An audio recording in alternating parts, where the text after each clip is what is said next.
Hello বন্ধুরা, তোমরা সবাই কেমন আছো? আশা করি তোমরা সবাই খুব ভালো আছো আর আমিও খুব ভালো আছি। আজকে চলে এসেছে একটা নতুন ব্লগ নিয়ে। ঠিক নতুন নয়, এই ব্লগটা আমার একটু অন্য রকমের।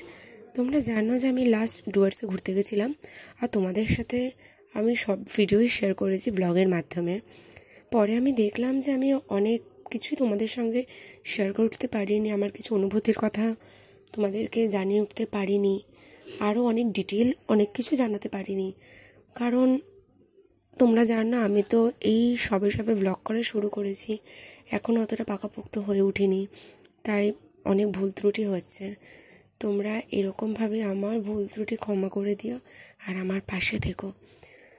তো আজকে আমি তোমাদের সাথে আমার কিছু অনুভূতির কথা শেয়ার করব, আর দেরি না করে কথাগুলো বলি। তোমরা জানো আমি যেখানে গেছিলাম উত্তরবঙ্গের ডুয়ার্স হলো এমন একটি জায়গা যেখানে আদি ও অকৃত্রিম প্রকৃতি একেবারে নিজেকে মেলে ধরেছে। একদিকে রয়েছে গালিচা বিছানো সবুজ চা বাগান, আর অন্যদিকে রয়েছে পাহাড়, জঙ্গল, নদী ও ঝর্ণার মিলিত কলতান। তোমরা কি ভাবছো পিয়ালি কি তার মাকে নিয়ে একা একাই গেল অত দূর? না, আমরা গেছিলাম শর্মিরি ট্যুর অ্যান্ড ট্রাভেলসের সাথে। আমাদের গ্রুপে 18 জন সদস্য ছিল। আমরা গেছিলাম কাঞ্চনকন্যা এক্সপ্রেস দিয়ে। একদম ডুয়ার্সের দরজা, লাটাগুড়ি ফরেস্ট রেঞ্জ, মধ্যে যে গরুমারা জঙ্গল ও মূর্তি নদীর উপর অবস্থিত কনক রেসিডেন্সিতে। তোমাদের সাথে আমি আগে বলেছি রেসিডেন্সিটা ছিল ভীষণ সুন্দর। যাই হোক, সেদিনকে তো হোটেলে আসলাম, এসে ফ্রেশ হয়ে লাঞ্চ পর্ব মিটিয়ে বেরিয়ে পড়েছিলাম জঙ্গল পরিভ্রমণে। জঙ্গলে গিয়ে দেখা হলো গজপতি মহারাজের সাথে। চা বাগিচা, গোলমরিচ গাছ, শালবন, ময়ূর সব কিছুর দেখতে দেখতে পৌঁছে গেছিলাম আমরা মূর্তি নদীর কাছে। সেখান থেকে প্রচণ্ড ঠান্ডাকে এনজয় করতে করতে আবার রিসর্টে ফিরে এসেছিলাম। পরের দিনের গন্তব্য ছিল লাভা। তার আগে তোমাদের একটা কথা বলি, আমার স্পিচের সাথে হয়তো আমার ভিডিওর অনেক জায়গাতে তোমরা মিল পাবে না। তোমরা ভিডিওটা দেখতে থাকো আর আমার স্পিচটা শুনতে থাকো। আমার মনে হয় তোমরা সব কিছুই ফিল করতে পারবে। আর যদি কোনো ভুল হয়ে থাকে অবশ্যই আমাকে তোমরা একটু শিখিয়ে দিও যে কিভাবে করতে হয়। যাই হোক, শুরু করি আবার। পরের দিনে গেছিলাম লাভায়।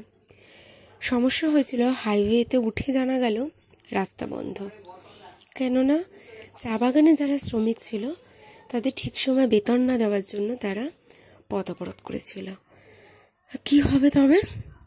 বিকল্প পথ, নৌকোর বদলে গাড়িতে করে ভেসে ভেসে মাল নদী ও নেওড়া নদী পার হয়ে গেছিলাম, যদিও বা জল প্রচুর কম ছিল।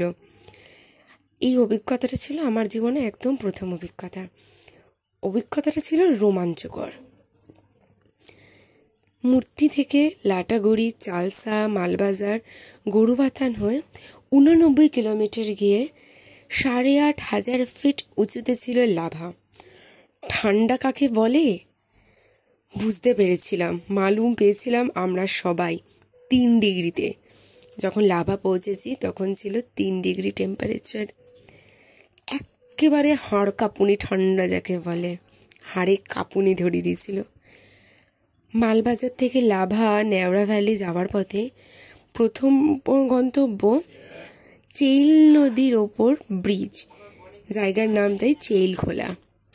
নেওড়া ভ্যালির ভিতর দিয়ে কোলাখাম হয়ে ছাঙ্গে ফলস দেখে সবাই বিস্ময় অভিভূত। প্রকৃতির নিখাত সৌন্দর্য। তারপর অবশেষে সন্ধ্যেবেলা কনক রেসিডেন্সিতে ফিরে চা ও পকোড়ার সহযোগে ধূপজোড়া গাঁয়ের আদিবাসী সম্প্রদায়ের ধামসা মাদল সহযোগে নৃত্য পরিবেশন ও বনফায়ার, এক কথায় অসাধারণ অনবদ্য এক রাত্রি উপভোগ করেছিলাম।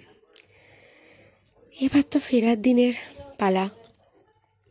সকালে ঘুম থেকে উঠে মনটা একটু খারাপ হয়ে গেছিলো, কারণ জানি শত হলেও আজকে বাড়ি ফিরতে হবে, কিছু করার নেই, সবার কর্মজীবন। গরুমারা জঙ্গল আর চা বাগানের পথ ধরে এসে পৌঁছেছিলাম ঝালং গ্রাম। ঝালং নদী ও জলবিদ্যুৎ উৎপাদন কেন্দ্র বিন্দু। সেখান থেকে ভুটান সীমান্তে জলঢাকা নদীর তীরে ছিল বিন্দু ভিউ পয়েন্ট, বলা যেতে পারে অলিখিতভাবেই ভারতের প্রায় শেষ সীমান্ত। সেখান থেকে অ্যাপলস্টোন ভিউ পয়েন্টে সুন্দর লাঞ্চ করে, কারণ তোমরা আমার ভিডিওতে দেখেছো হয়তো, পুরো লাঞ্চটা ছিল কাঁসার থালায় বাঙালি খাবার। ভীষণ ভীষণ ভীষণ টেস্টি ছিল। সুন্দর লাঞ্চ করে মূর্তি নদীর ওপর রকি আইল্যান্ড ও লালিগোড়া সামসিং ভিউ পয়েন্ট। ভ্রমণ পর্ব শেষ করে ঘরে ফেরার পালা, সঙ্গে মন খারাপেরও শুরু। অপেক্ষার অপেক্ষা, কাজের জগতে ফেরা। আবার অপেক্ষা করে আছি কবে আবার সুযোগ আসবে একটু পাহাড়ে যাওয়ার। আজকের ভ্লগটা তাহলে আমার এই পর্যন্তই। আমার স্পিচ হয়তো শেষ হয়ে গেছে। যতটা পেরেছি আমি তোমাদের সাথে আমার অনুভূতির কথা, আরও কিছু গুরুত্বপূর্ণ কথা আমি তোমাদের সাথে শেয়ার করলাম।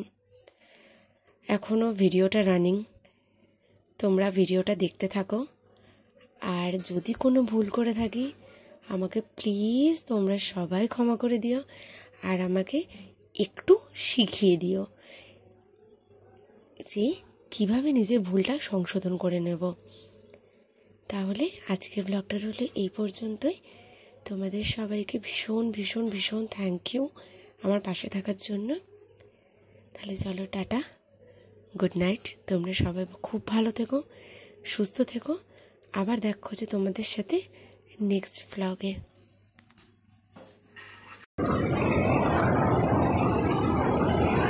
এখন এই নতুন কাঠের এই বাঁশের সেতুটা দেখছি, যেটা কিন্তু আগেও ছিল না।